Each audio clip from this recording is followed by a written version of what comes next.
कोई भी ऑर्गेनाइजर मत बुक करना इसे। पवन सिंह, खेसारी लाल, गुंजन सिंह, दुनिया के तमाम कलाकारों को बुक करना। अक्षरा सिंह को मत बुक करना। अब यहाँ पे अक्षरा जी लेंगे तो आप उनकी बात कर रहे हैं, उनके सामने बोलना चाहिए था, फिर पीछे सामना ही बोला था। यूट्यूब बहुत सुन ली है आप कलाकार कोई समझे पर कलाकार सुंदर होके, कलाकारी सुंदर होके कतनो बड़का बाबू व्यवहारे में मन मत हो। हाँ बोलू रे जिसका है खाती सीखी तू गाओ संगा हो तो लगलो भूमिका बनावे। कोई भी ऑर्गेनाइजर मत बुक करना इसे। पवन सिंह, खेसारी लाल, गुंजन सिंह, दुनिया के तमाम कलाकारों को बुक करना। अक्षरा सिंह को मत बुक करना। ये बेइज्जत कराने वाली लड़की है।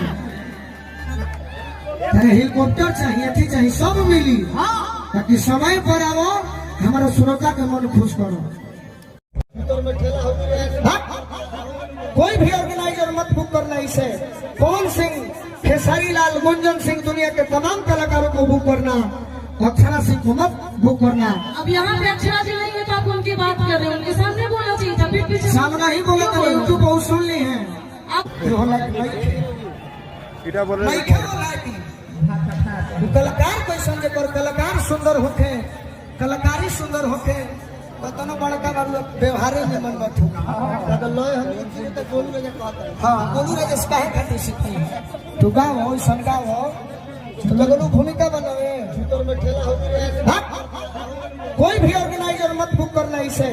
पवन सिंह, खेसारी लाल, गुंजन सिंह, दुनिया के तमाम कलाकारों को बुक करना।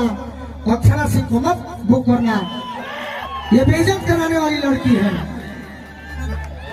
हेलीकॉप्टर चाहिए, थी चाहिए, सब मिली ताकि समय पर आओ हमारा श्रोता के मन खुश करो।